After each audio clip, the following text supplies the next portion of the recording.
Okay, thank you very much for being punctual. And I can say, I don't know how many people I'm expecting. We allowed 24 of us. So I'm requesting we begin because our class is supposed to begin at 5:30 and end before 7:30. So I would request, before even we begin, a frontier to lead us in a word of prayer so that we can begin our session today. Let us pray. My name is Jackton. Our Heavenly Father, we take this opportunity to thank you for the wonderful trainer of trainers training that session that you have enabled us to begin today. As we are going to be taught, Lord, we ask you that you may open our minds and also the resources that the facilitators are going to give us. May you equip them fully that we may be ready for the job. Above all, if there is anywhere where we've gone against thy will, we ask for pardon. Be with us as the training session begins until the end. Once we see the end of this training session and everything goes on successfully, we shall not forget to glorify and uplift your name. This is our humble prayer, believing and trusting in Jesus' name. Amen. Amen. So thank you very much. And my name is Elijah Karemi. I'm a trainer with Kenya Education Management Institute. I'll be taking you through this interactive session on theories of learning. I believe you did induction and maybe the first session. So there's a continuation of where you stopped. And today you're going to have an interesting session whereby we are going to discuss issues to do with theories of learning. And as a TOT or trainers of trainers, it is important to know that any time you are mounting a training, it must be based on a certain theory. We are going to explore various theories that guide learning so that you're able to know what are the foundation of learning and what makes a learner, and especially an adult learner, to learn.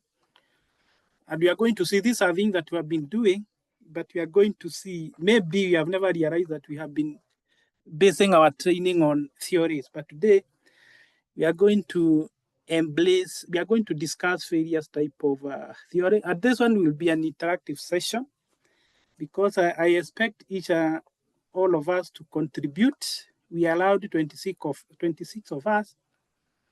And I request that we take part so that we enlist each other. And at the end of the day, we'll be able to know what theories that we are supposed to utilize while we are conducting training. And I would like us to, I want you to listen to a video here. Let me make sure that I have enabled the sound. So you confirm.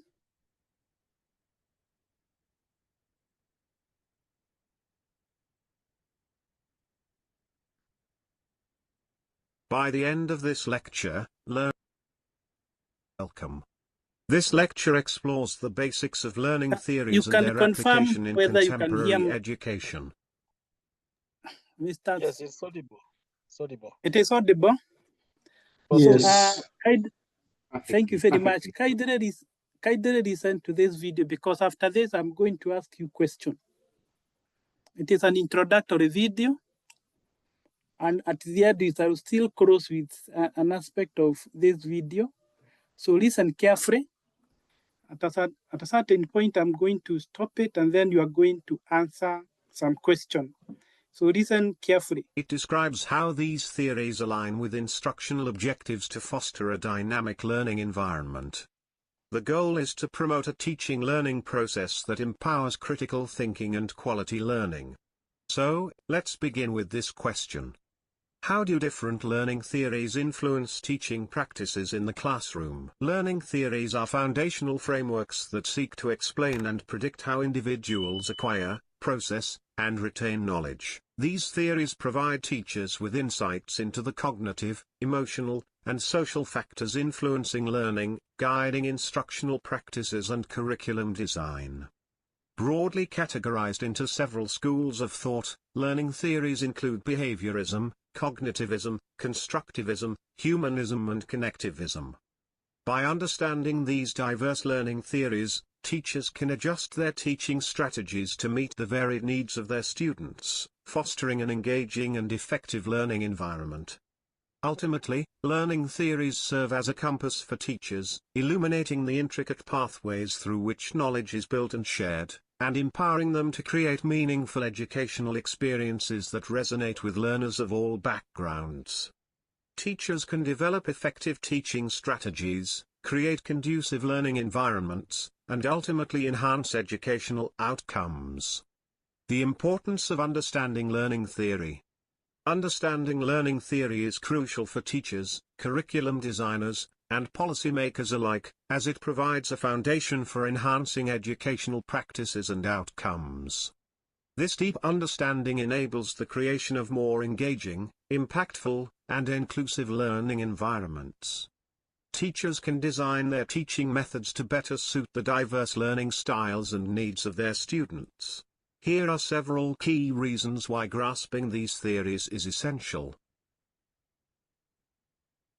So I want to stop at that point. By the end of this, now you have listened to that video concerning the learning theory. I want now to jog your mind from what you have listened. I want to hear from you. How do learning theories influence learning? And the reason why we're asking ourselves this question, you as a trainer, your work is to facilitate learning in class. But unless you plan your learning accordingly based on certain theory, learning may not take place. We are going to explore in detail about those aspects. So I'm going to put a link in the chat. I want that is a Zoom chat. I want you to click to that that link, and then you paste your answer. I have you click to that link. It is going to take you to a kind of a board whereby you type your answer. You're going to find that question there. How do theories influence learning? Kindly put your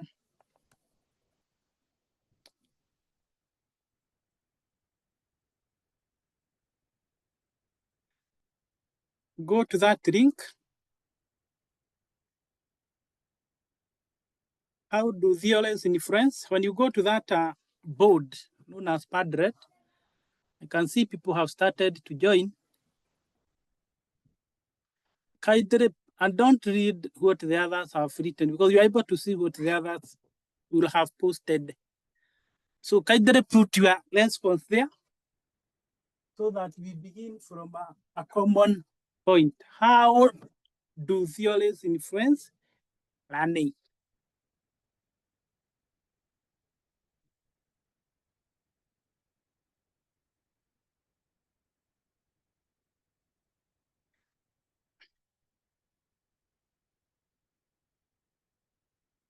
You are supposed to get a Padlet similar to this, the one that I'm sharing. We are going to go back.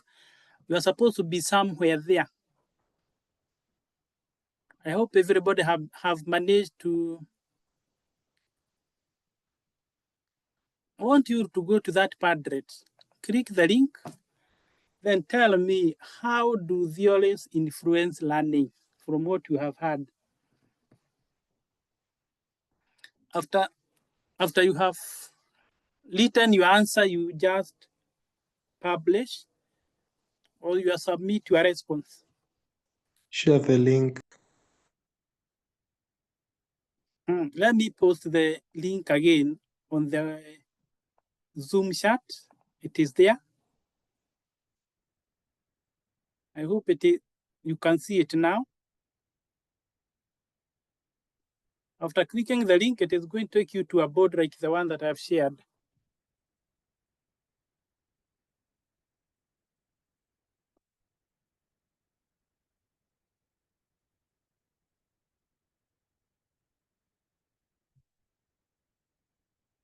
I'm still waiting for the response.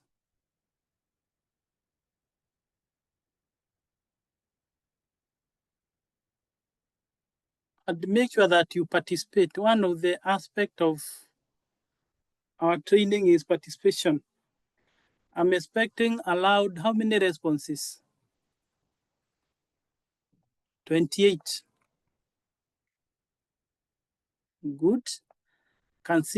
I can see, I wish you wrote your names. Can see people have started to post. This is good. Continue posting. There's somebody who have talked about behaviorism. You can still edit. We are talking, how does behaviorism, if it is a theory, influence learning from what we have heard? Can see it helps trainers to tailor-make objectively the learners according to various learners' need. We are going to see how that happens. Then another one, different learners learn differently. It is important to understand your type of learner. As a educator, we are expected to base our teaching after considering different factors such as emotional, social, and cognitive. Thank you. The person who have written shaping teaching approach, how? We need to go further and tell us how shaping takes place. Try and explain a bit.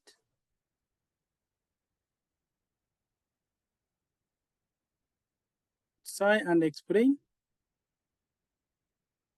Evans have decided to write on the chat. I wish you could have written on the padlet because that one I'm going to remain with it for some time. My name is Evans, the Engage Learners Interactive and Learning. I wish you could post that. I usually refer to this padlet later.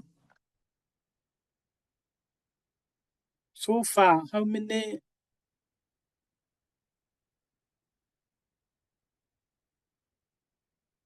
I'm expecting allowed 28 responses. It assists trainers to put the training that suit the need and expectation of the learner. Thank you.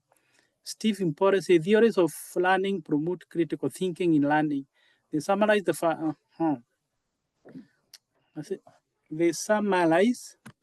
foundation framework that explains how individuals acquire and retain knowledge. Remember, we listened to the video. In another aspect I would like to bring across to anytime you give your participant of your learners or whoever on training, anytime you give them a video, the next thing you should do is to give them a question to probe whether they understood what you are trying to communicate using a video. And that is what I'm doing now. I want to find out whether you are listening to the video and whether you understood, whether you are able to achieve the objective that I'm intended. This is one aspect of training. If you don't follow up your video with a question, then to the learner, it will be an entertainment. So anytime you're having a video, make sure that you give an activity to probe to find out whether the learners have been able to understand what the video meant. And make sure that you read other people's responses. Can see behaviorism, influence learning, focus on observable behavior. Learning happens through reinforcement and repetition. In practice, reward, praise, grade, token, encourage, desired behavior, punishment, discourage. Thank you, Mercy. Now, even I can gauge the level of the understanding of these theories. Jackton is saying, help learner acquire skill and retain. Then we are going to see which are those aspects that you help the learner to acquire knowledge and how does it help them to retain. Make sure that you read the responses, and as long as you have the link, you will be able to access this padlet even after this session. I can see there are some people who I can see people are still typing. So thank you very much for those who have been able to respond. And from the video that we have learned, these are some of the aspects that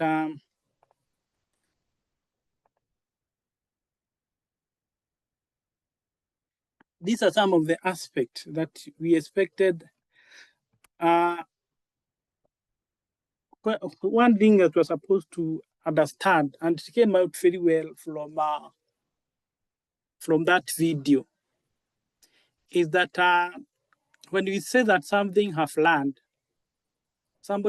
something, it means that that person, there is something within him or her that have changed. That one may be in terms of behavior, it may be in terms of acquiring new skill, or even in inferior aspects of that person who was in your class.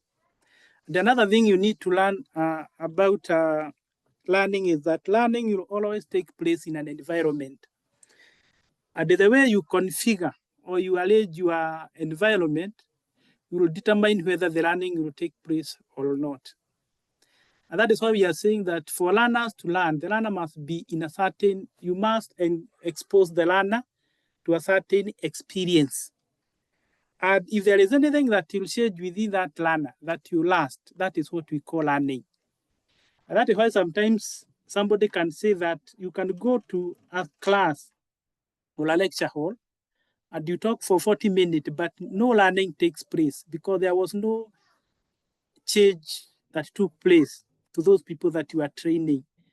And therefore, we are saying for learning to have taken place, it must be permanent, whereby either the person have changed in terms of behavior, we are going to see that, or the person have acquired new knowledge that was not there before.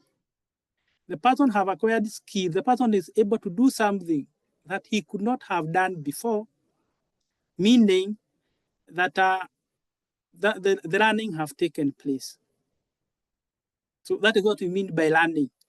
But for this learning to take place, we are saying that it must be based on a certain theory. And then there is three essential, and I want you to be very careful. When do we say that learning have taken place? One, there must be a change. Change which must be observable.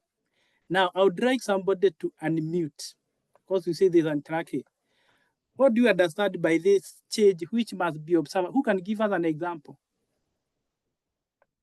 We are saying that learning is permanent, whereby there is change of behavior. Either there is acquiring of knowledge or there is acquiring of skill, whereby somebody is able to do something he could not have done before. Who can give us an example whereby learning will take place and through a change, or something that is observable or measurable? Daniel. Yes, please.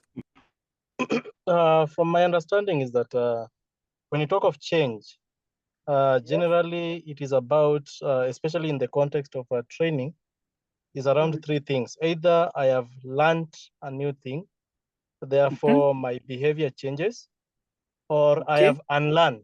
Maybe there's a way in which I used to understand something, now I understand it differently. Or maybe there's a strong emphasis towards whatever I used to know. So if it is a new thing, now I know. If it is something that I knew, there's more emphasis into it, or there's totally a shift from how I used to understand it.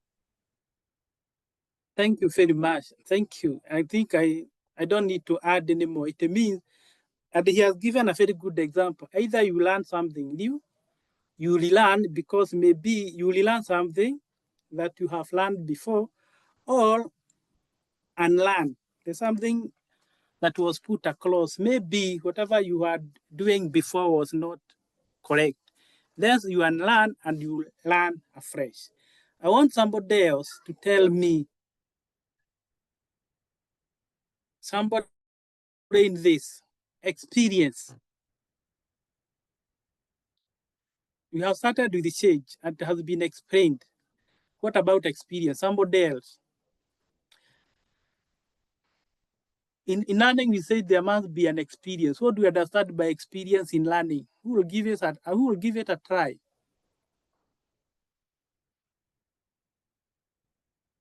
These are things that if you are a teacher, there's something that you usually do every day. There's nothing new we are learning here.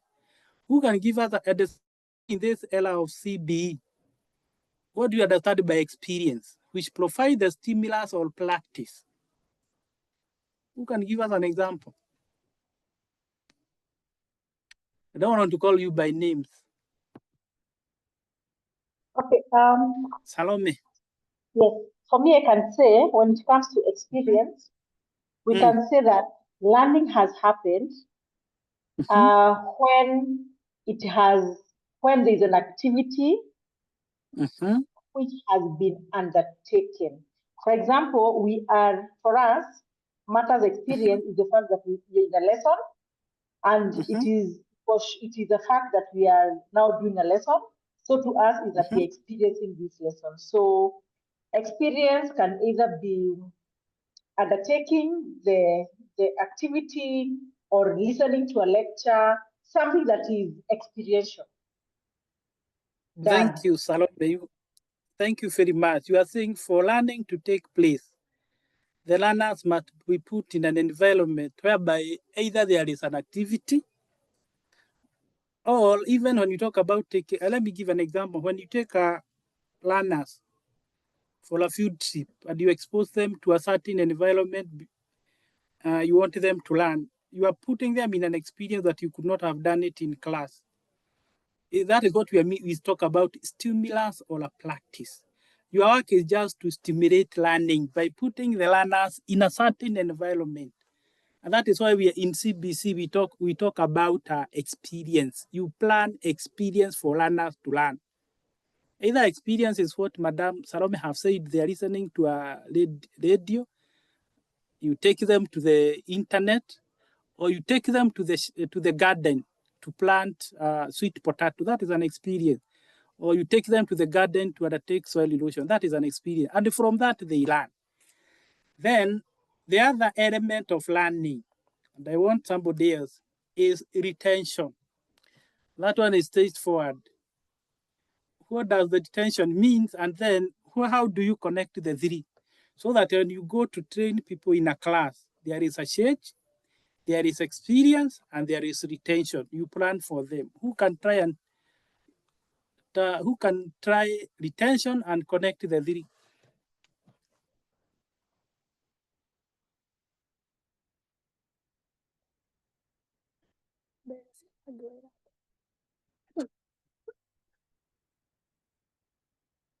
Anybody know who would like us to explain about the retention?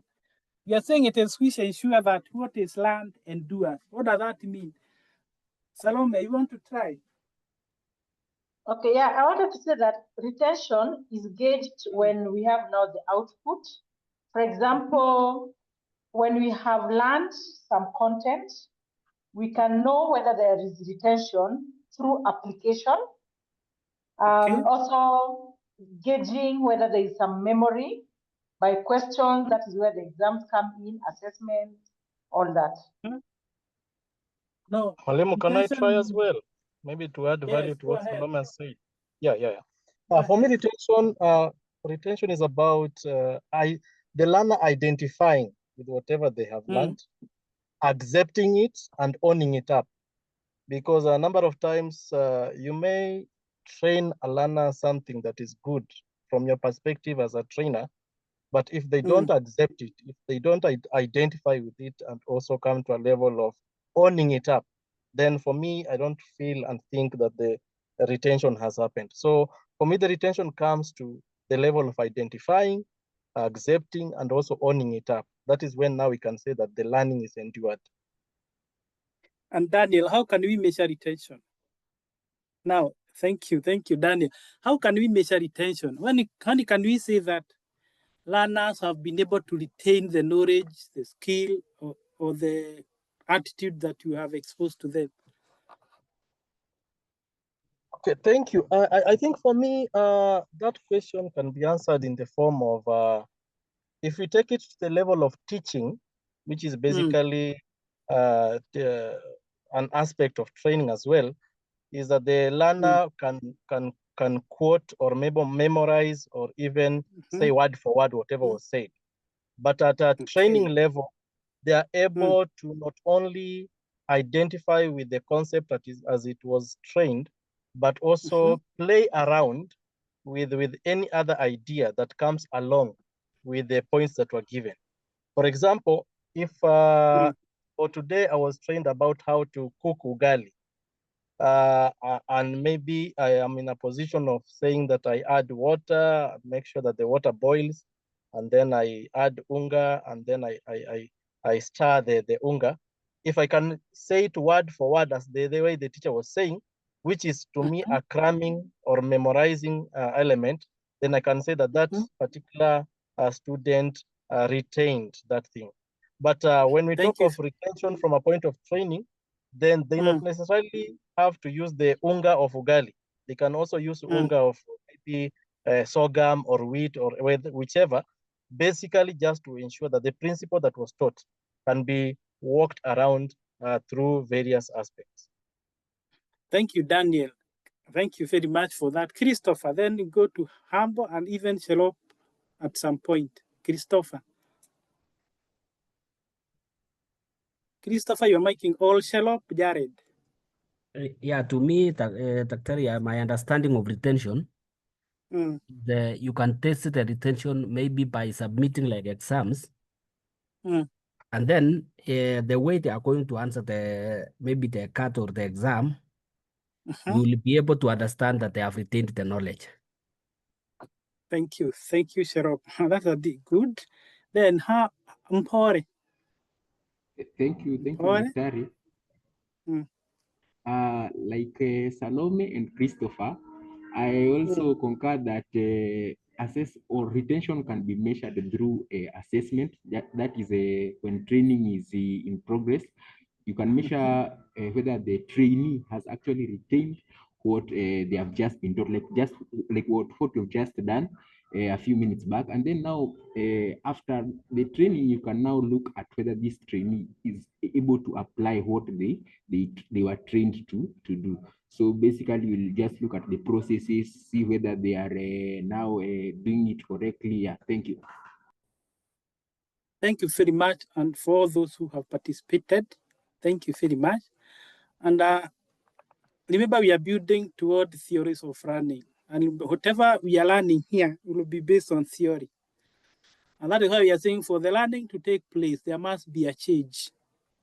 Something we can look at you and say that learning have taken place. Like now, we will be able to tell at the end of the session, depending on how you will be doing the assessment, whether the learning took place. Even when it comes to wherever you are, your places of work, I can look and tell, or I may decide to come when you are undertaking a training like this one. And I'll check whether you are able to understand what I taught you.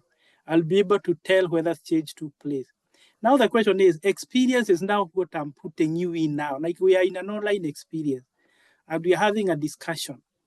This is what now will stimulate learning. Whatever we are doing now, we are learning. But the question is, how are you going to retain this knowledge? For us to retain the knowledge, then we must apply various pedagogical or approaches if you are talking of young learners, or various andragogical approaches if you are talking of adult. So the methodology you are going to use will determine whether the learners will, or the participant will retain knowledge or not. And we are coming to that. And we are going to see how do theories talk about when it comes to methodology. That is the central point in TOT. Anytime you start before participant to train them, then you ask yourself, as we heard in the video, these learners have different learning styles. Then how do I vary my methodology to ensure that there is a change and there is retention? So the key point here is, even if you're saying that you can assess retention by giving assessment, or looking at the skill or what somebody can do, what matter is the methodology that you use. That is one that will determine whether the retention will take place or not. Let me give you a case study here. And I want you to read this case study. We are saying Jane, a new trainer, a teacher training college, TTC, notices that some of her trainees learn quickly during demonstration, but forget procedures within days. Other grasps the concept better when she uses diagram and discussion. So there is two aspects in that case study. Jane, at one point, he used demonstration, but later nobody could remember the procedure. But at a certain point, others grasp the concept when he uses diagram and discussion. So there are three aspects: demonstration, diagram, and discussion. Then Jane sat down and wondered why these differences exist and how she can structure her session more effectively. Who can reflect on that case study? Now, who can put him or herself in Jane's shoe and explain why the difference? How come some when you use demonstration and forget the procedure? How comes in the same class there is learners who will understand better when you use diagram and discussion? Who can try and explain that? Salome. Okay, thank you. Allow me to chip in. What I can say about this case study is that in a class setup, different learners learn differently. There are those who are visual, there are those who learn by doing. So those who learn by doing and those who learn by seeing are totally different. So for Jane, I think it is important to consider the pedagogy or the methodology and also consider the different learners so that there can be what we call inclusivity. Thank you.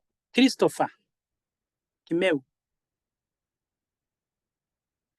Christopher, your mic is on. Anybody else? No, we are 32 of us. Anybody who can see something different from what Salome have seen from that case study? Others grab.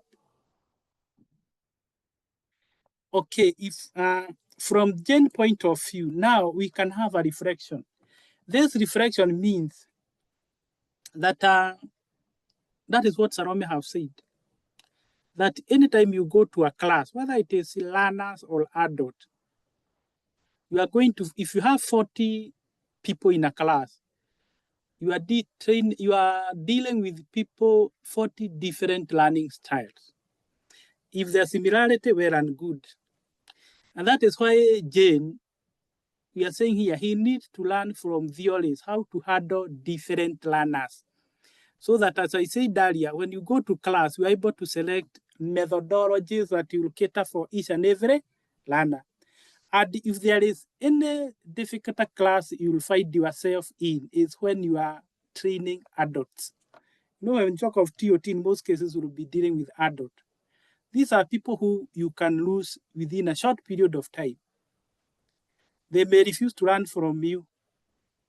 And that is why somebody told me that when you go to a class and you teach for 40 minutes and you realize that there are some people who never understood what you are training because they refuse to learn from you because you never taught them the way we wanted to be taught. In fact, I was complaining about learners I was teaching some time back. They were getting E's in mathematics. Others were getting A's. Then I was told, why do you think you have learners getting A's and others are getting E's? Those who are getting E, they have accepted to learn what you are teaching them. But those who are getting E, it is not that they are immaterial, but they have refused to learn because you did not teach them the way they wanted to be taught. Meaning, I did not vary my teaching methodology. And that is what this case study of Jane is telling us. Anytime you go to a session, make sure that you value your teaching methods so that you take care of all learners. And this one is based on theories that we are going to see, going to learn shortly. I just wanted to jog your mind. You go to a class. Yes? I have a slight question here. According to what Mama said about maintaining the... Pardon? I'll repeat again, Daniel. Can you hear me now? Yes. Yeah, Saloma just said something that I see you also emphasize on, and I'm learning quickly on the same. But this teacher called Jane needs to change her approach towards learners, which for me also calls for the teacher herself as well to be different to different students. So it is not only the students who need now to catch up with you, but you also need to catch up with them. That is what I'm getting. Thank you very much. So that is why you are saying training is very complicated, especially for those who have never practiced training. The first time you are exposed to a training session, that is when you realize that training requires a lot of skill. It is a skill. There are some people who usually think that training is just standing in front of people. It is only when you stand in front of people and you lack something to tell them, or you realize that they are just sleeping or they are not interested with what you are telling them, that is when you realize that learning is difficult. That is, training is difficult. And that is why we are saying, in case of Jane, he learned, especially in demonstration, you demonstrate something and everybody forgets what you said. And again, in the same class, you draw something, somebody understand. You bring people in a group to discuss, they understand. The question is, where are those principles anchored? And that is now what I want us to deal with. Where are those principles anchored? And remember in the video, there was a question I asked: why theories of learning matters in training? That is what we began with. We started with during the session. One, in fact, it was explained that if you want to have a productive training, you need to structure it. Structuring means you make sure that you structure it to an extent it takes care of each and every person. That is what even now what I'm trying to do. I started by giving you a video. There are some people who understand when they see. I'm stimulating a discussion. There are some people who are going to learn better by contributing. There are some people who are going to learn better by lecturing. And there are some people that learn better if I take you online to write something. So you have to structure your session. Then you have to be clear with what you want. That is why we usually have learning outcome. Specifically, what do you want? Clarity. If you do not plan what you want, that is the learning outcome. You might find yourself beating around the bush. And then these theories are very important because they help us to understand how people learn. I wish after this, we are going to take time and read this theory on Howard Gardner's multiple intelligence theory. We are not going to cover it today, but during your own free time, go and read about multiple intelligence theory, how people learn.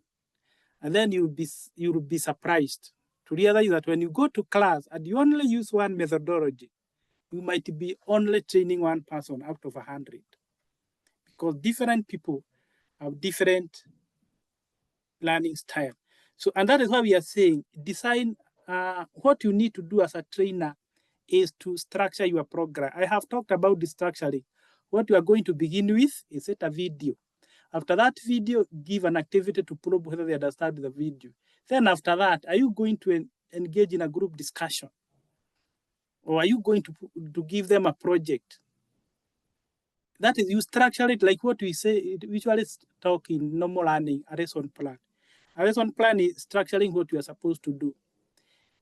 Number two, select appropriate method.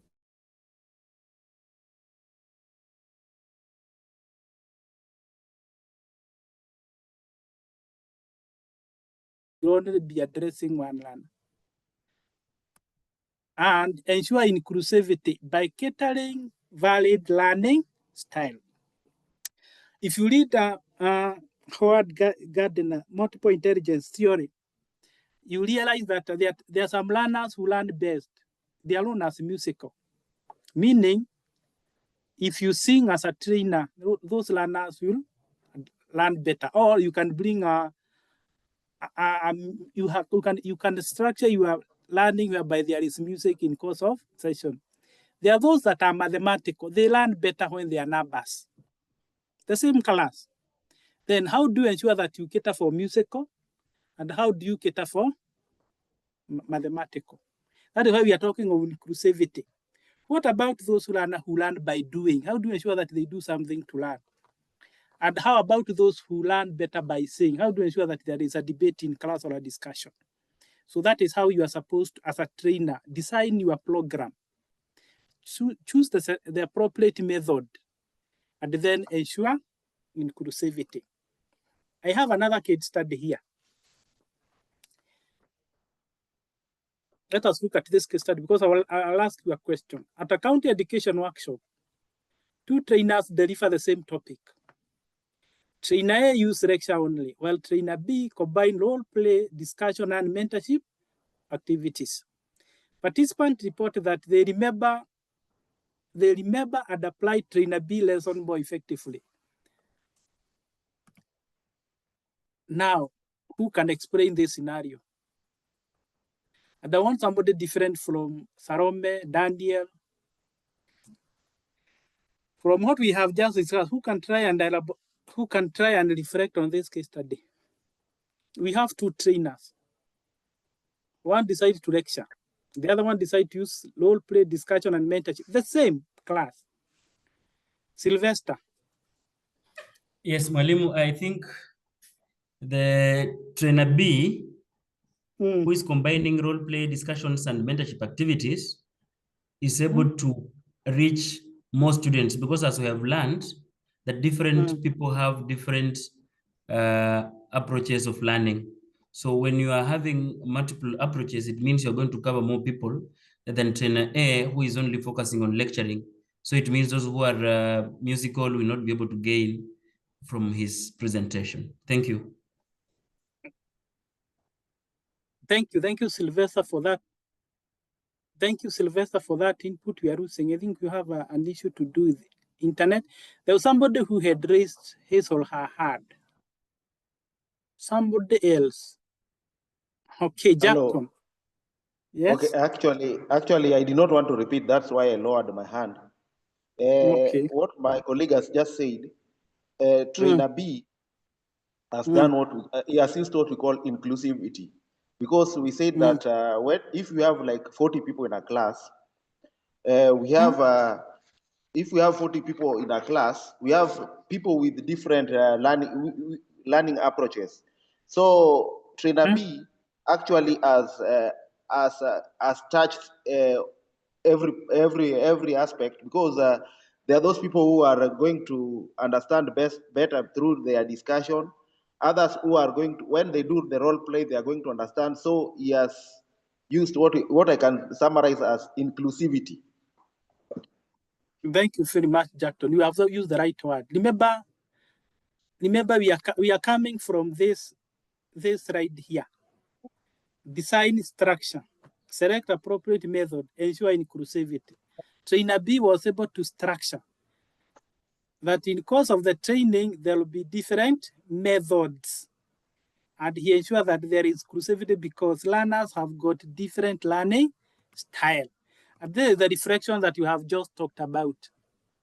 Trainer B unconsciously, sometimes we usually do this thing without knowing that we are following a certain theory. But then we are going to unpack this using failure theory. Multiple resulting in deeper engagement and retention. We are going to realize that trainer B, when you talk about role play, discussion, and mentorship, that is not one theory. He might have used 3 theories. We are going to see them. And it will be easier for you now to understand how learning and theories are related. That is why I decided to begin from this perspective. So trainer B used several theories. And that is why the learners were able to remember what trainer B.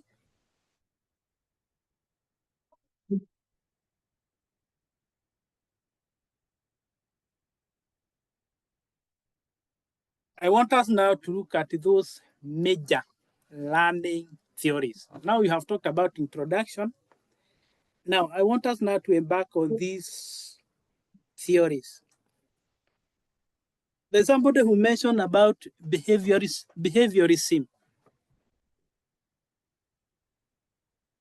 From the word behavior, what does it mean? Who can give us an example of this theory in a practical training session, whereby we are saying it focuses on conditioning, conditioning and reinforcement. Learners respond to stimuli and behavior. Behavior is shaped by rewards and punishment. It is useful in skill training, compliance, and routine. Let me see. Now, who can give me a scenario whereby you can use behaviorism in your training? Or you just give me an example where you can apply this theory, whereby there is conditioning and there is reinforcement.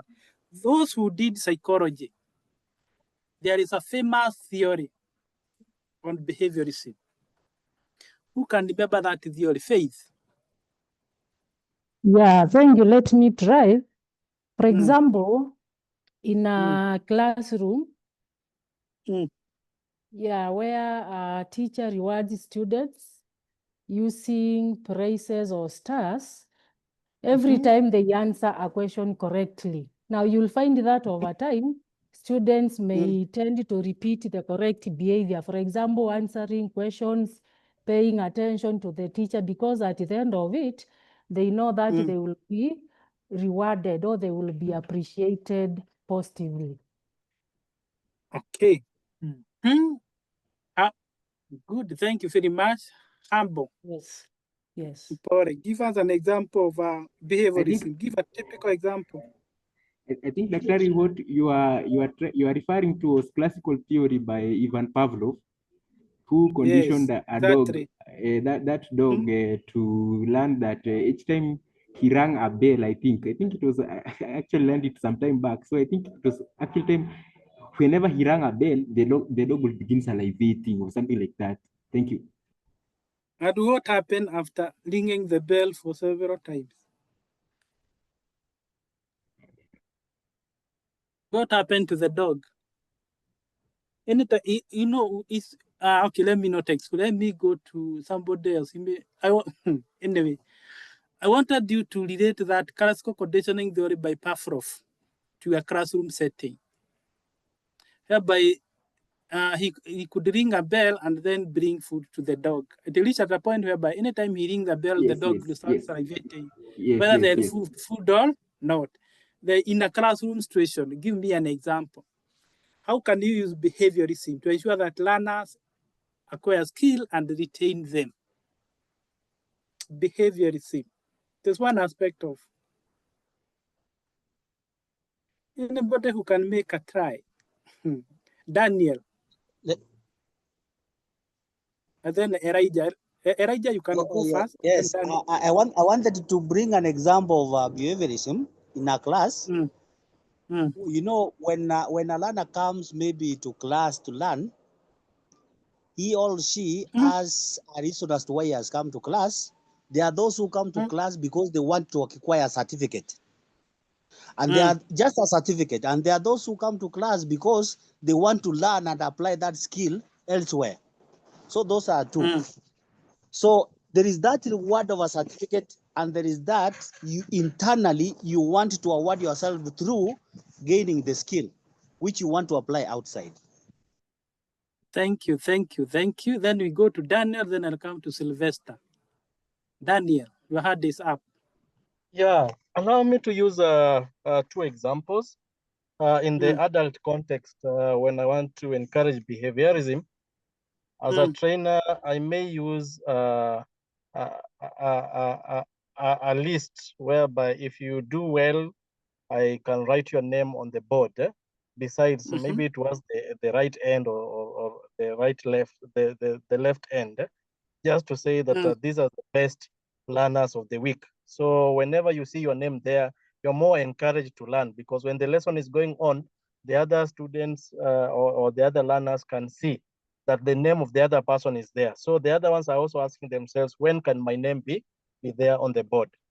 Another scenario maybe is to give compliments before I start the lesson. I say, last week we had a lesson, and learner A, you did well. So next time when learner B starts well, I also again begin with learner B, because now learner B has done well in comparison to learner A because of the variation in terms of the learning times. Thank you. Thank you very much, Daniel, for giving that example. Mpole. Thank you, Daktari. I have thought of another one. Now, I think you are also conditioning us through behaviorism. in that each time you give us a case study, you tell us to listen keenly because we'll soon be asking questions. So you'll find now rather later on, if you give us the same case studies, hata kama utasema you'll be giving us questions, you'll find us now listening keenly, trying to read so as to be able to answer questions if we are asked to do so. Thank you. Thank you, Paul. You have brought it out what I wanted. That Sylvester, sorry. Sylvester. Yes, Malim, I wanted to give an example of where behaviorism is used. And this is actually in the military training, where learners are exposed to conditioning and reinforcement through maybe press-ups for those who are not doing what it's required. Then there are firimbi for calling them to action and such like things, so that by the time they're finishing their training, when they go on parade, they know how to march, following the drum beats and listening to the commands of their bosses. And it remains with them the entire career.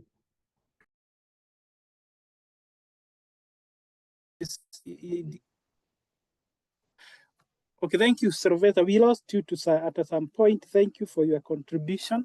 So the most important thing here is what we are calling stimuli, reward, and punishment. And a good example is what was given by somebody who said, now I'll condition you. Anytime I give you a case study, you expect me to ask you a question. I have conditioned you that.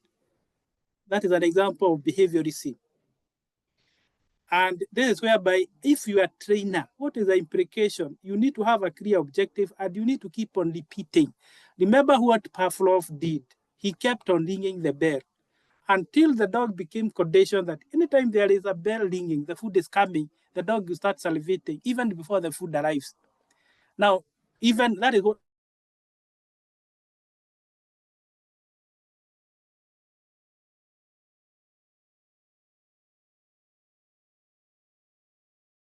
there is a process known as CPR. Who can try and tell us what is the meaning of CPR? Don't know, it is cardiovascular something. There is a process whereby you are supposed to resuscitate somebody who may have, I don't know whether we have a breathing problem. But how do you ensure that learners acquire skill? By repeating the steps. That is why in this theory, repetition is key. By repeating. So if you are a trainer, if you want the learner to acquire skill, you keep on repeating it. That is how this behavior will apply. That is, you keep on repeating the behavior until the learners are able to acquire it. And we are talking of with guidance and enforcement means you can reward them, as you are saying. You reward them by maybe you appreciate those who are getting it right. Much about behaviorism. I've given an example, but the key point in behaviorism is repetition. Like now, if I keep on repeating a point, I'm applying behaviorism theory. And this one more applicable when you are training a skill on how to do something. So you cannot lecture on how to prepare ugali like somebody said. You can only do it by repeating the steps of preparing ugali so that somebody even can change in terms of behavior. Theory number 2, cognitivism, emphasizing mental process such as memory, perception, problem solving, where learners are active processor of information. Somebody now to tell us, what do you understand by cognitivism? And how can we apply it in training? We have seen behaviorism include repetition, rewards, and it is more applicable in skills development. What about cognitivism? Who can try to explain it from the trainer perspective? Even from the definition, memory, perception, and problem solving, where learners are active processor of information. Or let me simplify this question. Which is the best method you can use when you are talking of cognitivism, where you just want to pass information to the learner? Salome. Lecture method. Can you try and just explain further? Why lecture method? Okay. Looking at the word cognitivism, it is about logic, memory. This is where application comes in. So this is where we try to jog their memory and we see whether they have been able to acquire some skills and now they can apply what they have learned. Yes. Yeah. So when it comes to cognitivism, here we are just talking of passing knowledge. Jackton, thank you, Salome. You have said we are just joking. Our aim is to get knowledge. Jackton. Mine is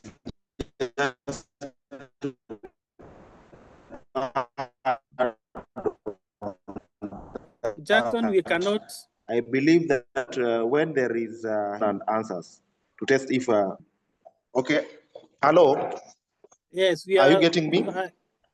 Now we can get you. Go on. Probably the network was okay. I was saying that cognitive is about using question and answer sessions to jog the mind to see if the principles which have been taught somebody can process them from the brain or think of something similar to what has been taught. That's my point. Thank you. Thank you very much. Like Salome said, here you just want to lecture, to just pass the knowledge to learners. Let us see when we talk about from trainer perspective, whereby you structure your knowledge, whereby like you bring concept map. You know what we call by scaffolding, whereby you want the learner to run from known to unknown, and chunking. Chunking means you allege knowledge to come in bits. Chunking means you don't bombard the student with knowledge, but you bring knowledge in bits. But the key point here is concept map, so that the learner will be able to make meaning out of them. Scaffolding is where you want the learner to make meaning from what we are presenting them. A good case study is when you are training adult on financial management course, and use a concept map to understand budget cycle before tackling the real data. Here you just want the learners to understand the cycle, like what we call in Kenya, the budget cycle learn throughout the year. And it has so many steps, it has more than even 12 steps, those who have studied budget process making in Kenya. Before now, you put them into a situation whereby they are going to prepare the budget practically. How do they understand the cycle? That is cognitive sim, because you just want them to gain knowledge. Their skill will come when they are tackling real data. So when they are tackling real data, you have changed now another theory we are going to see. So when you are taking the learner through the budget making cycle in class, that is cognitivism, because you just want them to gain knowledge. There is no practical aspect. Now you can now compare behaviorism. Behaviorism is when you want a learner to acquire skill, whereby you keep on repeating until they're able to do what you wanted them to do. Cognitivism is you expose them to knowledge before they start the practical aspect. Then the other theory is constructivism. And this one, who can give us an example of a constructivism in a real classroom situation, whereby you are emphasizing on experience and reflection, and learners engage in a real world problem solving? Who can give us an example where you can apply this theory when you are planning to train? As a trainer, you want to apply constructivism. These terms are very difficult. Who can give us a typical example? And I want somebody who have not talked now. Anybody who have not talked to talk. I'm going to begin with James Kasuya. What do you give an example of constructivism? I'm going to begin James. James does not even have mic. Lusaria Mongeri.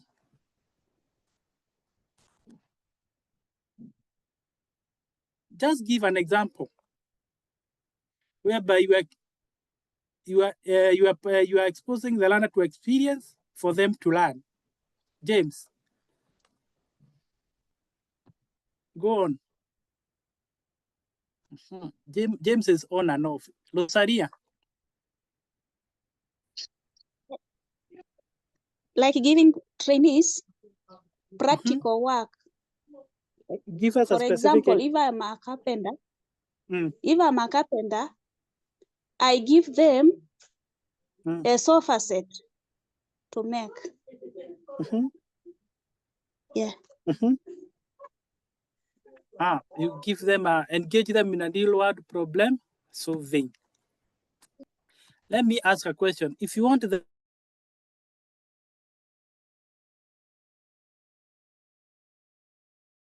and you want the learner to learn soil erosion, how do you go about it? Who can answer my question? You want the learner to learn profit and loss in a real business environment. How can you go about it?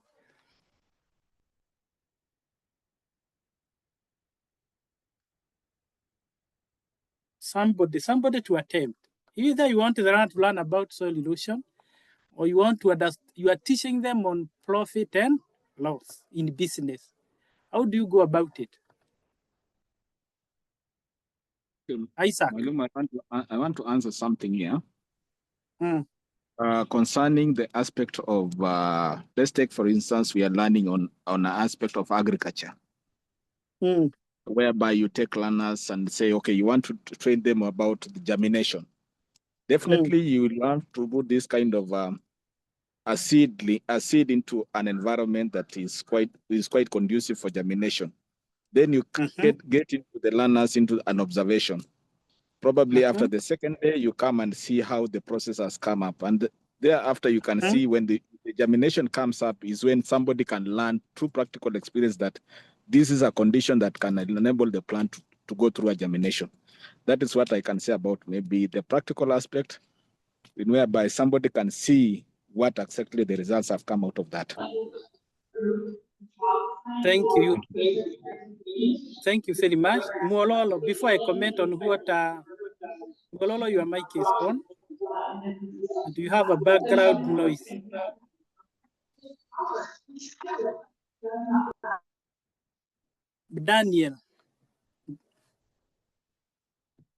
Daniel Bana. Yes, Mwalimu. Just to use the example you've given. Your sound is too. Improve on your sound. It is too low. You can hear me now? Yes. Yes. For example, I want to train my learners on profit and loss. In that case, I may use a formula. And after using a formula, I may give an example. And then I give a case study of a situation that applies with the formula itself. So when the students will be able, or the learners will be able now to use the formula to answer the case scenario, then for me, I'll have understood that my learners have understood the concept and they have experienced how the formula is activated through being worked on in the case of the case. What if you have a shop allowed and you take them there and then you do a real life simulation? Which one will be better? Is it by giving them a formula or by taking them to a nearby shop?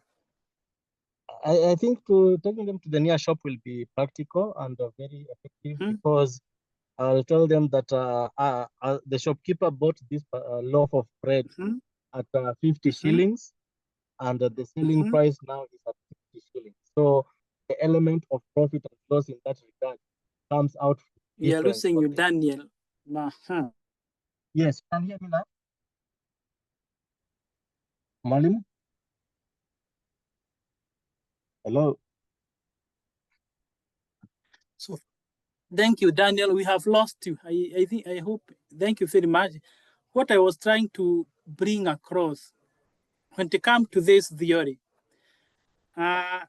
this one is project based, and that is why I brought an idea of profit and loss, whereby you take the runner to a shop Remember, we are talking of experience here. The experience we are exposing the learner is a business, real business experience. We are taking them to a butcher's, to a shop, or to a supermarket. They see the real trading taking place. And then when you try what Daniel was explaining, you tell them this asset was bought at 50, it was sold at 70. So the shopkeeper has made a profit of 20. They will understand what we mean by profit and loss. If it is sold at 30, then the shopkeeper lose 20 shillings. That is why we are saying you design your training to be project-based learning, whereby there is simulation and there is collaborative activity. Collaborative activity means the learners are learning in group. A good example is whereby if you're a school manager, you work in group to design solution for managing overcrowded classroom. Assume you are in a school and you realize that your classroom are crowded. How can you bring the board of management and other senior management to work out the problem to do with overcrowded? That is, you are in an experience of a crowded school and you want to solve a real world problem, that is overcrowding. That one is what we call constructive fishing. But what we talked about, profit and loss, and what we are given an example as a germination, it's a very good example of here the experience is you are putting the line in an experience whereby there is germination and they're able to see the way the plant is changing height in terms within days. That is how you should understand this theory. Remember, we are covering the theory, but I'll show you how they are connected. So when you go to class, to a session to train, you are supposed to use almost all the theory that we are dealing with here. So the other theory is what we call the humanism. And this humanism theory number 4 is known as humanism. It focuses on learner autonomy, self-actualization, and intrinsic motivation. And for us to understand this, let me give the trainers a perspective of this. This is whereby the trainer is encourage reflection, self-assessment, and personal goal setting. Now, from that, who can give me an example of a scenario whereby you can use humanism in your session? Whereby you are focusing on learner autonomy, that is the learner take control of learning, so that the learner can be able to feel that I have learned something through my own initiative, that you bring intrinsic is motivation. It will be triggered by the learner understanding that I have learned something. And then what you are supposed to do as a trainer is to, when you go to a session, you allow learners to reflect, you allow learners to do their self-assessment, and you help them to make personal goals of what you are training them. Now, the question is, who can give us an example of humanism?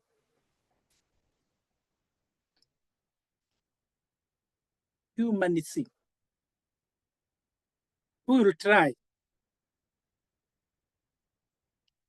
Here we have learner autonomy, self-actualization, and intrinsic motivation. Who can give us a try of how this theory can be applied in learning?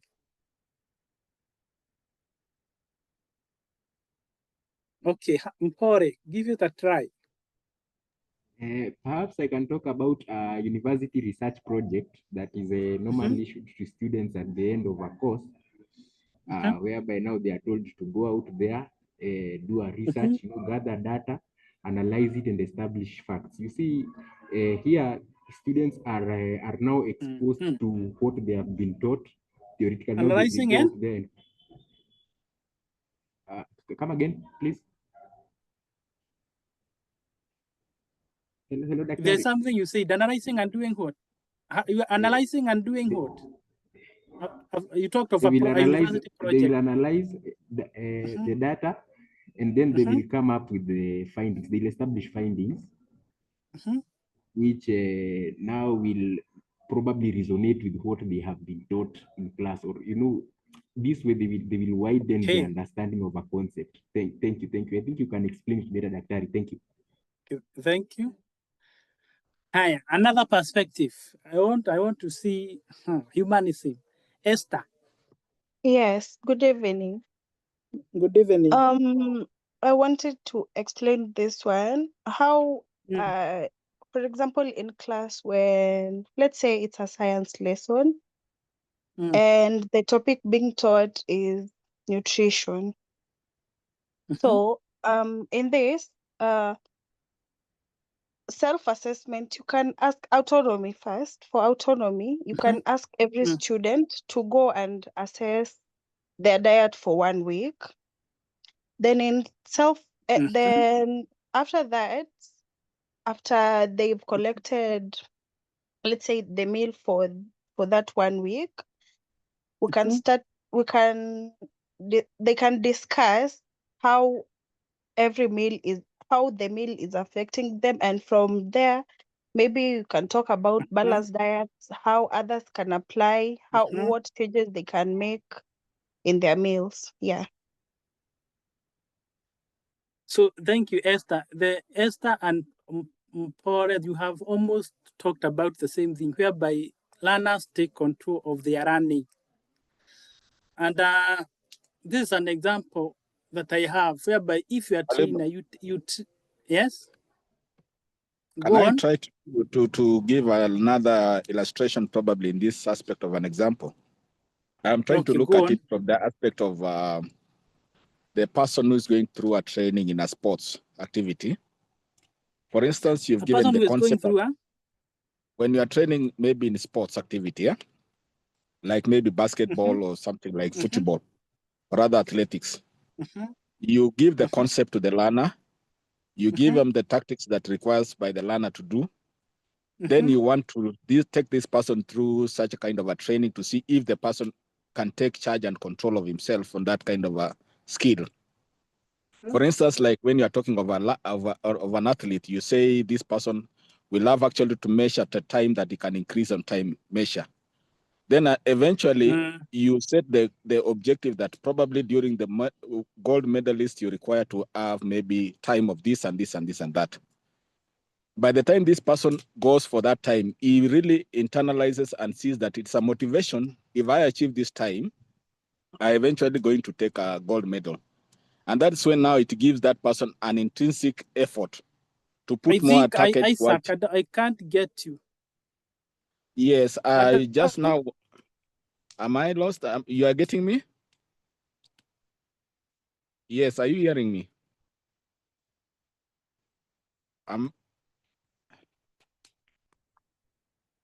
Are you getting me? Sorry, yes, we can hear I you. had I a think it's network Mwalimu problem. has I have realized that weak I'm connection. having a network problem. Are you able to hear me now? Yes, I can hear you. Somebody to confirm. Yes, we can hear you. Please proceed. Somebody to confirm. Are you able to hear we from can hear me? you.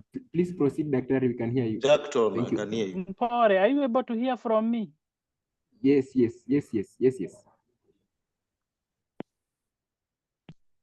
No, somebody is saying yes. I want to make sure that I'm audible. Samuel Munuve, confirm whether I'm audible. Yeah, you are okay. You are audible enough. Okay, thank you. Daniel have confirmed that I'm audible. And unfortunately, we lost Isaac. He had a very good point he was trying to explain. I realized that it is my side that I had an internet issue. And Jackton, I can see so many mics that are on. I don't know whether you want to talk. Daniel, Jackton, do you want to talk? Yes. Mwalimu, maybe just to give another example towards humanism. Mwalimu, you can hear me? Okay, thank you very much. I don't know whether it is. Now, I wanted to give an example of this theory.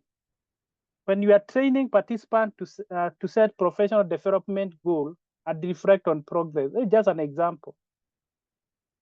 Whereby you are, for example, when you go to class, you tell the learner to set their personal goals. And then you tell them to reflect on the progress. That is an example. That is an example of application of that is an example of application of humanism. And there's something Daniel was trying to explain about the basketball, but due to network problem, we are not able to get the point clear. Or what you have been explaining, as long as you are letting the learners to take control of their learning, that is what we are calling autonomy, so that they can feel that they have achieved through their own initiative. That is what we call humanism. That is application of humanism theory. The other theory that I would like us to consider, which is the last one, is social learning. Social learning theory. This theory stretches on learning through observation, modeling, and imitation. Who can give an example, even in one word, an example of social learning? How you can apply social learning in your during your training. Who can give an example? Whereby the key point here is you are stressing on observation, modeling, and imitation. Who can give an example? Don't know, Daniel, you're in a position to talk. Or Kennedy. Thank you, Dr. and good evening. Kennedy. I don't know whether it is my sister because I can see people are talking, but I cannot hear from them. Are you able to get me? Sam. Yes, Bwana Karimi. I think it's your network. Yes, I'm not able to hear from you people. I don't know what we are going to do because I cannot. I can see you are talking, but I'm not able to hear from you.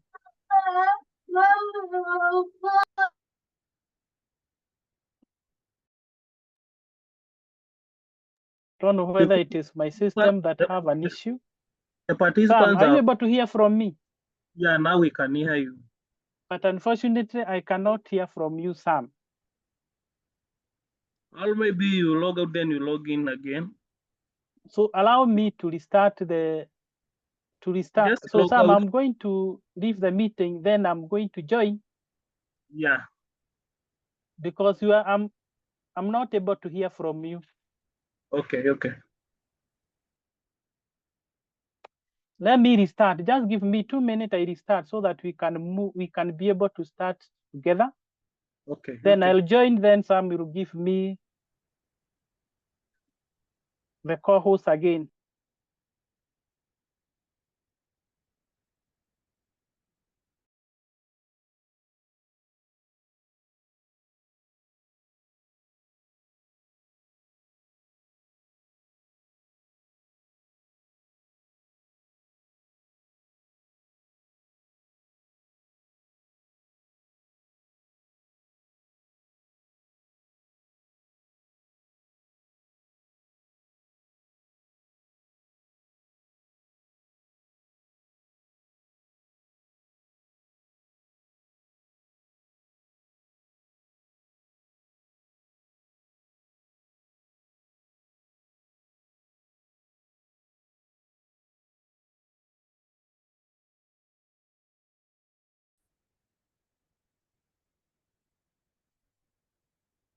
Now, Sam. Yes, or anybody to confirm. I want somebody to talk and. You are audible. You are audible enough. Still, I cannot. Are you able to hear me? Still, I cannot hear from you. I don't know what is wrong with my system. It has all of a sudden decided to misbehave. So you cannot Let hear me contact Sam a bit. Just give me a minute. Okay.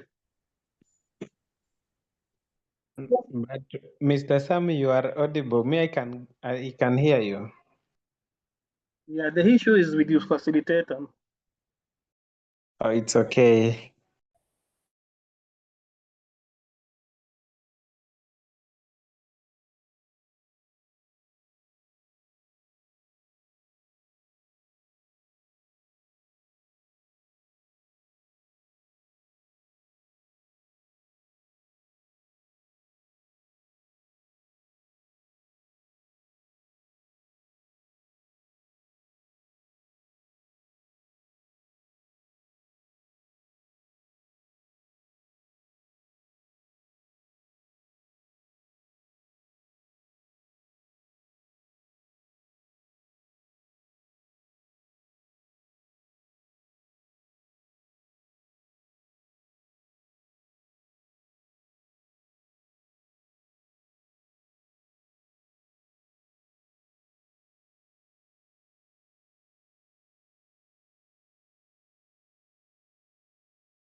Now, Sam, are you able to hear somebody to talk? Yeah. Can you hear me? Yes. Yes, we can hear you. Thank you. Okay, karibu. It is my headphone that were misbehaving, but now we can continue. So thank you very much for being patient. We were at this point here. By this is our last theory, so that now we start looking at the relationship between them. I wanted somebody to I want somebody to give me an example of this theory. You can even use one word. At what situation can you use social learning theory? Who can give us an example? Whereby What there is about observation. Go on. what about benchmarking? Benchmarking. That is one aspect. Another person. There are so many aspects of social learning. And remember the word social means you are interacting with other human beings. From the word social learning.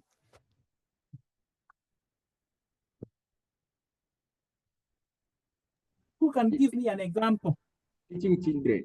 Of learning whereby it involves interaction. Open your mic and mention. Faith.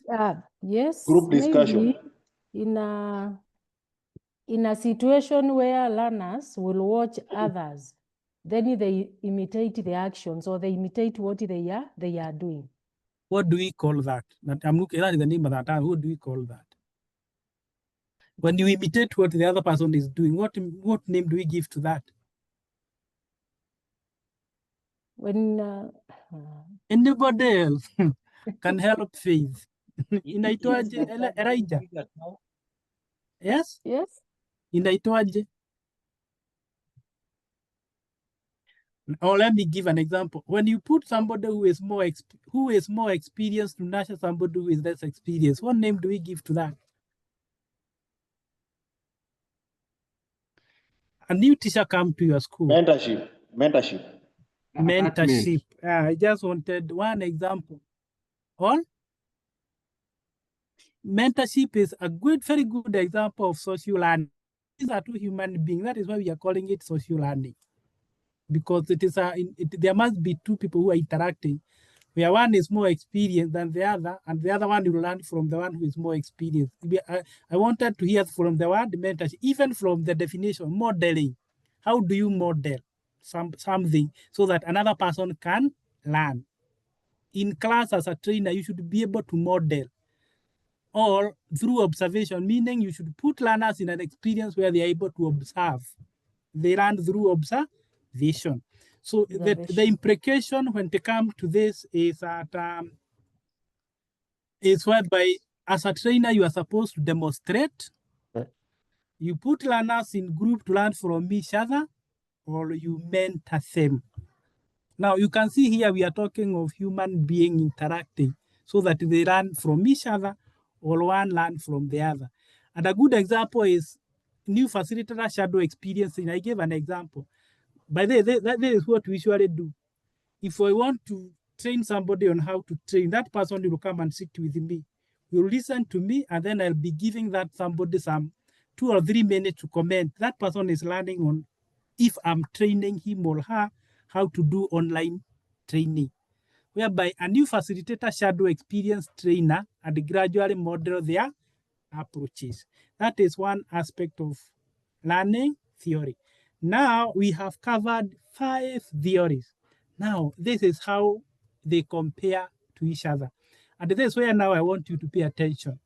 Because anytime you are structuring your training, these 5 theories must be applied. You can apply 3 or more. But there is no instances you can use one theory in a learning. You can't. Let me give you an example. Each theory have got its own strengths and weaknesses, and we need to understand. Behaviorism, we talked about conditioning a behavior. One strength is that it is effective when you are training somebody something that should be repeated. but it is very weak in critical thinking. You do not give a learner time to an opportunity to think, because when you are ringing a bell, that a learner cannot think just because you are ringing a bell to remind him or her of something. Even you talk about Pavlov classical conditioning theory. The dog could only respond when there was a bell. Cognitivism said it is very good in organizing knowledge, but it is less explainable. Remember, I said cognitivism is just erection. You just pass information, but you do not put that person in an experimental situation whereby the learner is able to acquire skill. Constructivism, it is very good in building deep understanding, but you require a lot of time. Remember, constructivism said you put learners in a scenario they learn, and we are given an example of germination. And we also talked about a condition where we are talking of profit and loss. That one, learners will understand in detail on how germination takes place, but it will require time. Humanism, it is very good when it comes to motivation, but this one does not have structure. Whereby the learner will feel that I have learned because I'm learning through my own initiative. But that learning, remember, it is not structured. It is not structured. It is not like the way you structure your learning. Social learning, it encourages peer influence, but the quality depending on who is modeling who. If you want somebody to learn better, you must mentor somebody. You must make sure that the person who is doing mentorship is more experienced and has knowledge that you want the new person to get. So it depends on who is modeling. Now, from that perspective, then I want to open the floor. How will this impact on your training? 1 minute. From those strengths and weaknesses, how will that affect any session you are planning to train? From those strengths and weaknesses. Who can give us an explanation? How will that affect your training session? Or what does that mean? Mwalimu, if I can try. I think as a trainer, on my perspective, I'll need now to be aware and accept the fact that my learners are from diverse learning abilities and approaches, and therefore it will make me to tailor-make my teaching or my learning my learning experience for the learners. But at the same time, it also pushes me as a trainer now to start exploring these various ways of comparative ways of theories, so that now I'm in a position to change according to the situation, or to adjust according to the situation in which my learners are. Thank you very much, Daniel. You have said it all, that anytime you find yourself in a learning situation, you have to apply almost all these theories in your session, because you cannot use one, because it has got its own weakness and strength. If you use behavior, you will deny the learners who learn through social learning an opportunity to learn. If you use humanism, you will deny the learners who are interested in constructivism, those learners who like going to the shamba to learn how soil erosion takes place. There are those that will explain in class through a video and they understand. But there is that learner that you have to take him or her to the garden to see how soil erosion is taking place. And the learner will learn from that experience of the soil that have been carried away by water because of lack of trees, or trees have been cut down. That is deforestation. So this means in your training, you have to apply various type of theories. And this is now the implication that you, as a trainer, you must integrate multiple theories depending on one context. Where are you? What are the needs of your learner? And what are your objectives? Those are the 3 key important points. Context, where are you? Are you teaching in a classroom? If you are teaching in a classroom, if you bring the idea of constructivism and soil erosion, to me that one will not work. To me, the context, you have to change the context. You take the learner to the garden.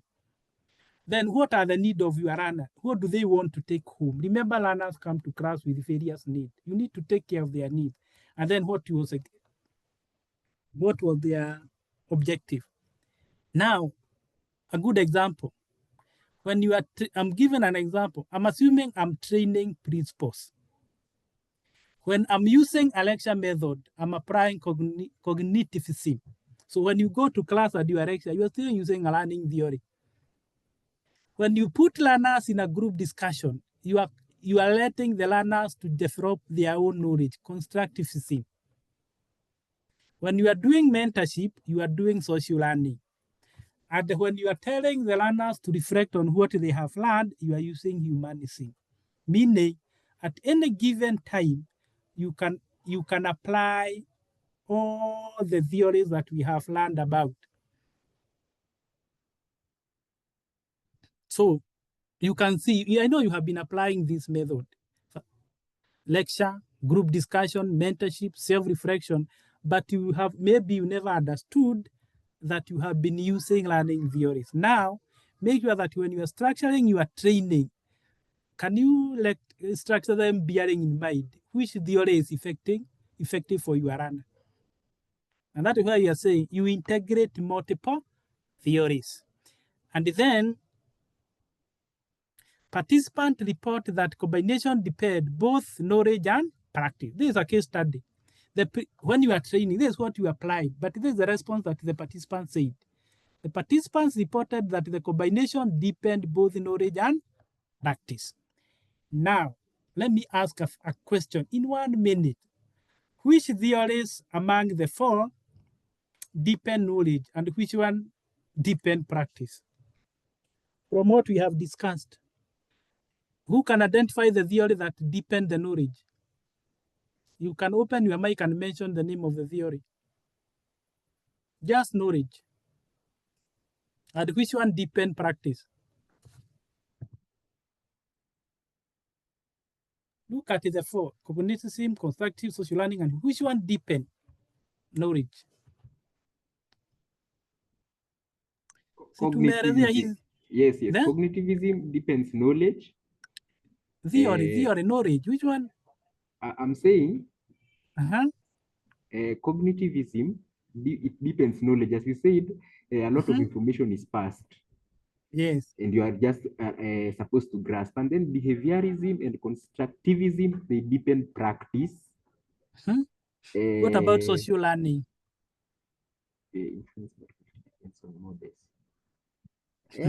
someone else can. Thank you. Somebody else. You are correct. Lectures is just knowledge. Cognitivism. Somebody else. Where is social learning? Is it knowledge or practice? Remember social learning, you are saying you are mentoring somebody. Are you mentoring somebody to acquire skill or to acquire knowledge or practice? It's debatable, Daktari. I think it lies at the meat. I think. And it is not debatable. Watch to skip from faith. Is it practice? Social learning. I don't know. Or it Yes.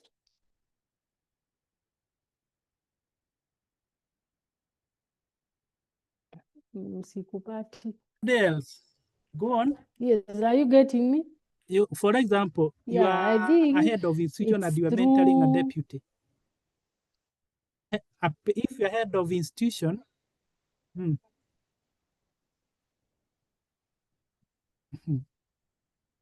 through what? We are losing faith. Boniface.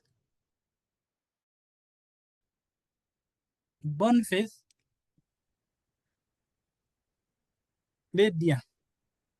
Through imitating others, as you were saying. Now, that is question I'm asking. Well, No? Hello, go on. So what was the question? I'm giving an example. You are head of institution and you are mentoring. The question is, social learning, is it, are you going to deepen knowledge or are you going to deepen practice? Practice. Or both? Because you want that person to learn what you're doing and be able to understand and also apply whatever they've learned in real life. Yes. Okay. I can see on the chat, Daniel is saying mentorship, modeling, and coaching. I don't know, you classify them under what. Muhaba is saying social learning depend practice. It is true. Because when you are mentoring somebody, you are mentoring them to acquire skills. For example, bookkeeping. You cannot mentor somebody bookkeeping by telling them. You can only mentor them by showing them how bookkeeping is done. That is practice or skill. Boniface, do you have anything to add? Your mic is on. So thank you very much. That is the comparison I want you to understand. And then, so it now you have understood it is important for you to apply different knowledge. Now I want you to listen to this video as we come to the end. There is this video, part of it is the same video that we are talking about.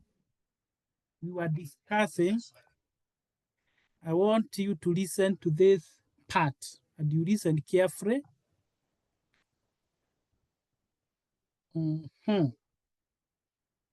As we end, I want you to listen to this video carefully. Such as constructivism.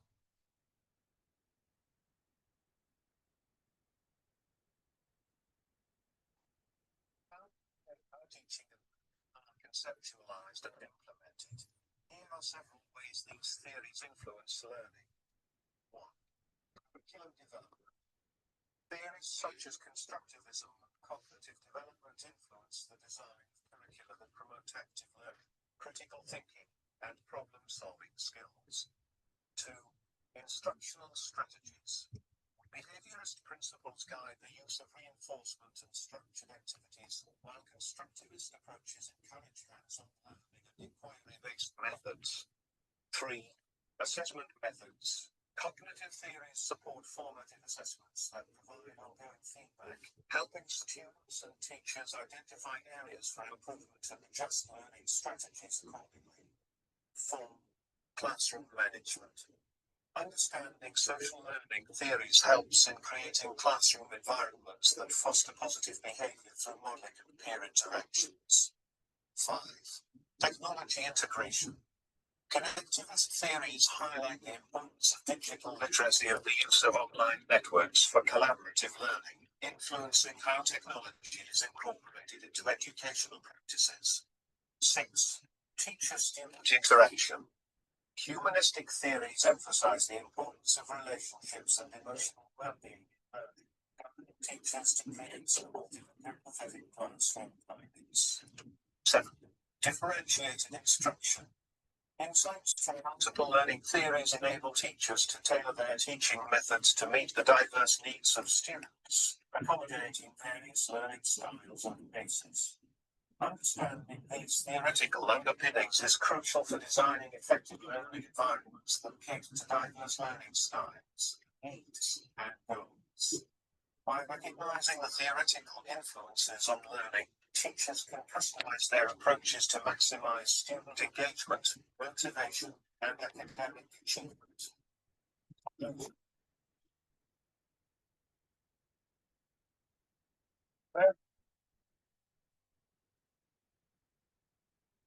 Theories are founded by the end. So you have listened to that. I wanted you now to listen to that part of the video. It have summarized all what we have been discussing for the last almost 1 hour and a half. And I believe whatever you have heard from that video, I hope you'll never forget. That is why I decided to bring purposely free at the end, so that it has summarized what we have learned. Now, as we come to the end, remember we said we have to apply what theory. I don't know whether Boniface, your mic is on. From that video that you have heard, I want you now, we are going to do exactly what we did. I'm going to give you a link from all what we have discussed about theory. I want you to tell me what is your single most important takeaway from learning theory. Let me put this link in your chat forum. And kindly make sure that you write something. So Boniface, I understand. I have now check your Zoom chat, click to the link, and then tell me what is your takeaway, and especially from the last part of the video. Tell me what are you going to take home from what we have learned today.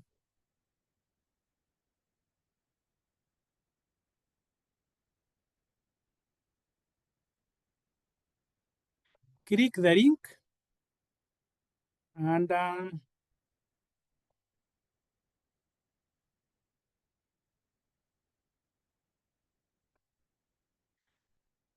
tell me what are you going to take home.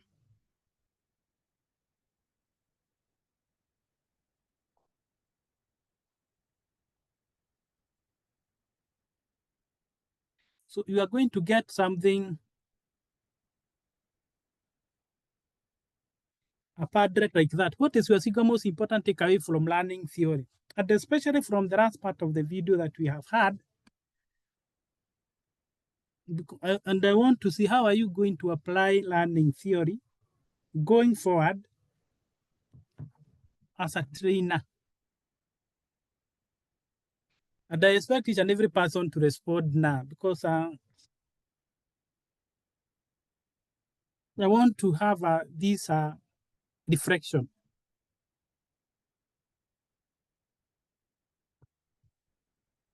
from each and every one of you.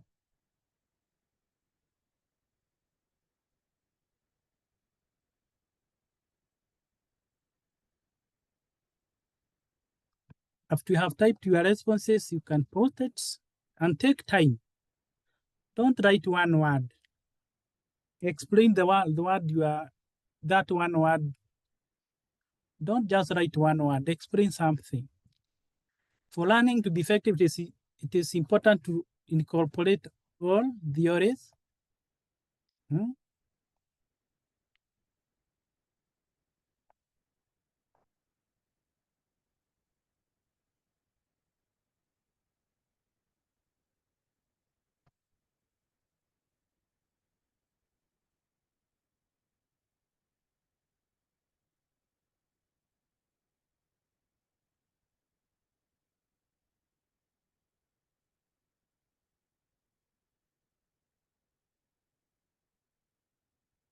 Put your responses.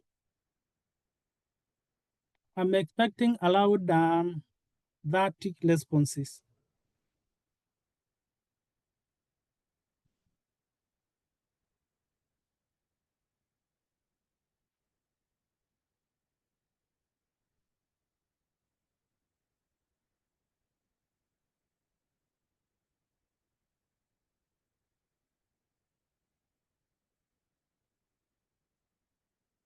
From the theories that we have talked about, behaviorism, constructivism, cognitivism.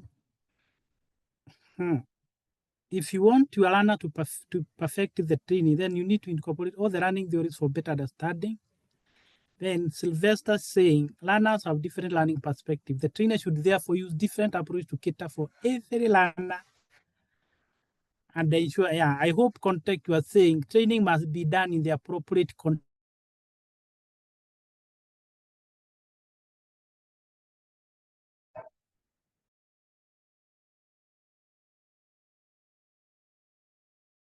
They deepen the understanding, but it is time consuming.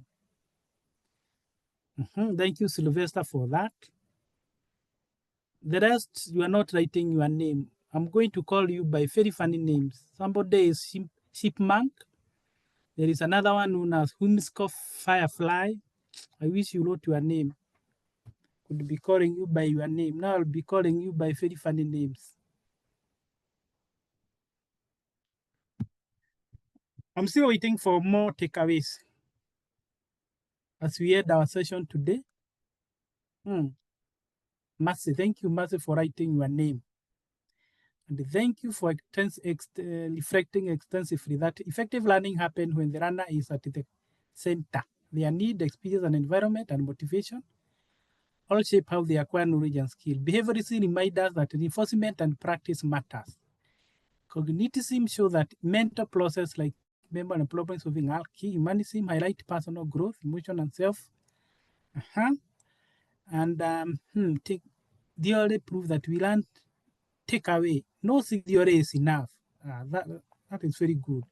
No single theory is enough alone. The best learning happens when educated trainers and trainers blend approaches to meet different learning. Thank you, Mas, for that insight. Jackton is saying should be inclusive, all learners should be brought on board by use of at least 3 methodologies.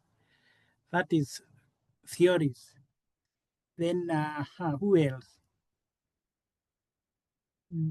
James, incorporating different type of theory, this large group of audiences group is somebody who is calling himself adorable snail. People learn in different ways and that no single method fits all learners.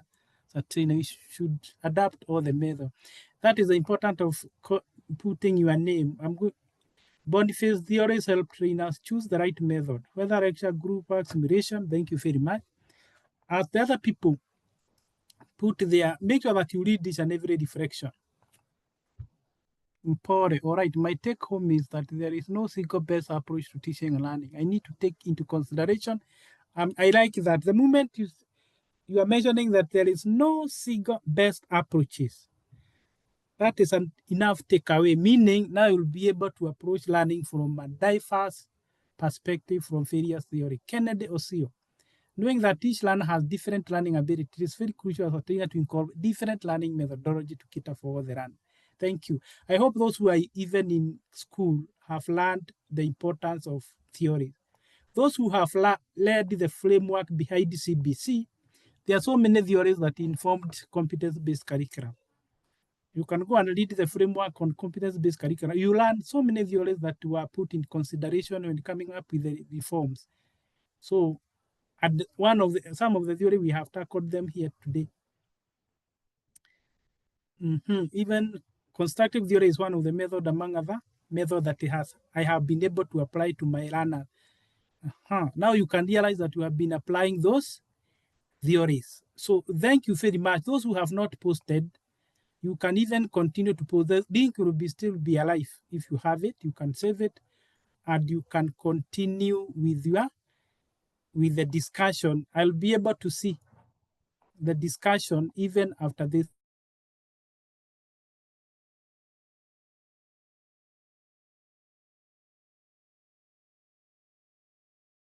On the takeaway, and you have indicated your takeaway, and the most critical takeaway is that we do not have a single most perfect theory. You need to incorporate several of them, and you have understood the importance of putting into consideration several theories.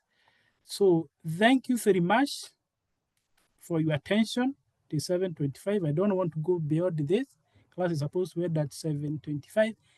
Unless there is anybody with a question or a clarification or an addition concerning what we have learned today. So now I can open the floor. Anybody with a question or clarification? Jackson, your mic is on. Okay, good evening. Good evening. Okay, I was just inquiring about some of the lessons. Today we began on theories of learning. There is this concepts of training. I don't know how we are going to get it. Some of us who joined the class today, the things which have been taught previously. Then okay, all the notes will be put in the learning management system, and the class are usually recorded. Did you hear the recording starting at the beginning of the session? Yes, so I heard. You will make available the recording of the previous classes, so you'll be able to catch up. From where? Samuel who is with us will explain to us how we are going to get the recording. And again, all this presentation will be put in our learning management system, LMS. whereby you are accessing using the username and password. Okay. Then I had a request. Am I clear, Jackton? Yeah, you are clear. Finally, I had a request. I was requesting that. Okay, go on. Yes. The request won't work because we don't have classes on Friday. I thought that the classes were on Friday. I've just seen the timetable. Yes. We have classes on Monday and Thursday. So I don't have a question.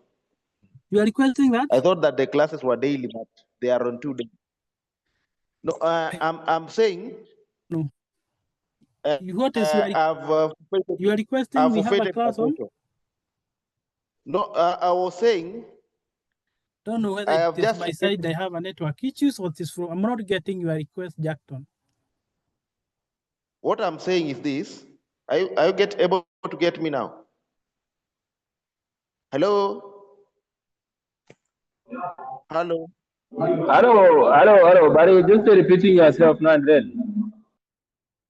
Yes, because I was repeating myself because the facilitator was not able to hear me. I was just saying that the question that I was about to raise was based on Friday, but I've just realized from the timetable that we shall be having classes on Mondays and Thursdays. So I don't have a question regarding Friday. Sorry, Jackson, I think it is my side that I have an internet problem. Just repeat your request. You said something to do with Friday. I'm saying. Just repeat, please. You said what? Okay. I thought that the lessons will be going on up to Fridays, but I realized that from the timetable, we'll be having classes on Mondays and Thursdays. So I don't have a question. Because my question was to be based, classes were to be on Friday, since some of us have to travel on Fridays.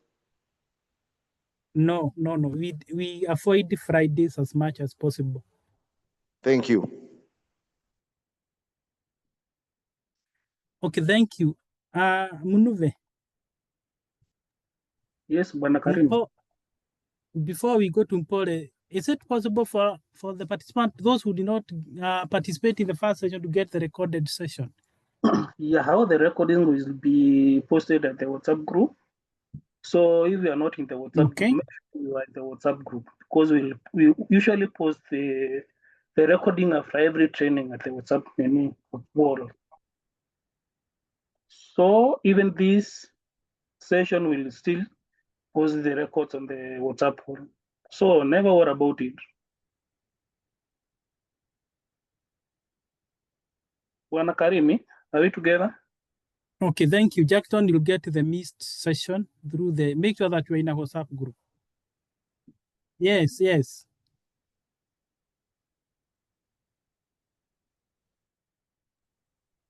And somebody is saying, share the WhatsApp group link. I don't know how. I will talk now. There we need to connect with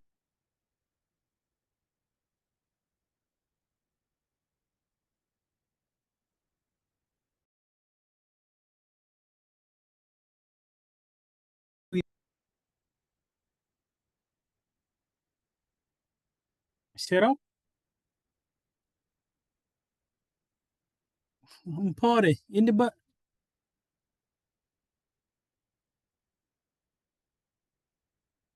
Bwana Karimi? Yes, go on. I think you have issues with your network. Yes, I have a problem with my network. So, and I request we add there, because I can see Mary Kimu, because I have an issue with the network. So, and I have Mpore, the mic is on. I don't know whether he has a question. Thank you, Dr. A quick one, please. Firstly, thank you. That was an enjoyable and impactful session. I'm really grateful. Secondly, my question is actually directed to Sam. Now, it's about the portal. We have the 8 units, but before someone completes maybe the previous unit, they can't move to the next unit. So just before unit 1, we have something to do with the assessment framework or something. Unfortunately, one can't move to unit 1, that is basics of training, until they have completed the assessment framework. Yet on the assessment framework, we have the final synthesis. So I was kindly requesting Sam to disable that function whereby someone has to complete the final synthesis so that at least we can do it later on, perhaps after completing the program, so that we can be able to access the rest of the units, that is unit 1, unit 2. Yes, thank you. The final synthesis is supposed to be done after. The final synthesis is supposed to be done. There's somebody who is talking at the background. The final synthesis should be done after you have cleared all the unit. So, Sam. Yes, I can hear you. Can you check on that condition whereby after unit 1, they are supposed to do the final synthesis before they proceed? Because that's, I believe final synthesis should come at the end of all the unit. There's only reflection that should be done before you move to the next unit. Just before unit 1. Just before unit 1. Thank you. Okay. So Sam will look at that and you will be responding to that. Okay. I will check on that. Thank you, Dr. And somebody is asking, the next class will be on Thursday. Sam. So, yes. Mpore, have I answered your question? Absolutely, absolutely, sir. Thank you. Because I'm having an issue with network today. Yes, you have answered, Dr. Thank you and enjoy your evening. So, thank you. Sam, you can let.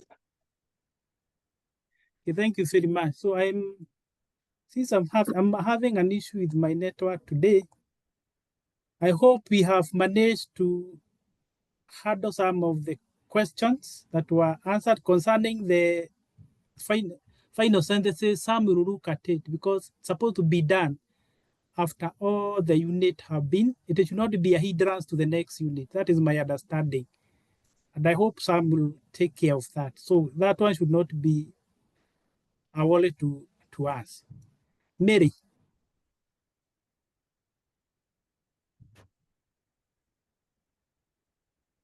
So if there is no other question, I know Mary, I don't know whether Mary wanted to say something.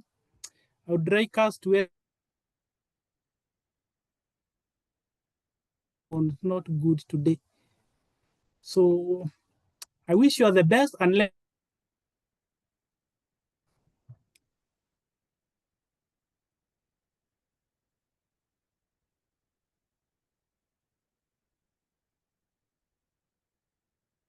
Mr. Karemi, you cannot hear you. Mr. Karemi. Okay, members, if you are, I think our facilitator today has some issues with his internet. So if you have any challenge, kindly can you hear your challenge via the WhatsApp? Or if you are not in the WhatsApp, make sure you take my phone so that we can communicate, so that you can be added us to the WhatsApp group. Take up my number 0712 554 308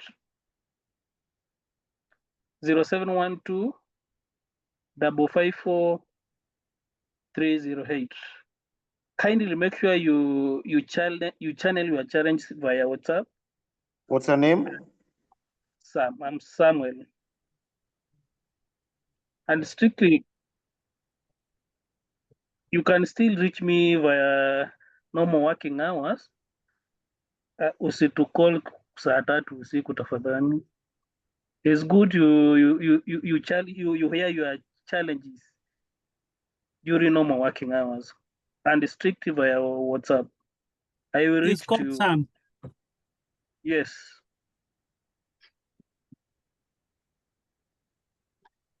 So thank you very much and enjoy your evening. Thank you, Dr. Enjoy your evening as well. Thank you. Thank you.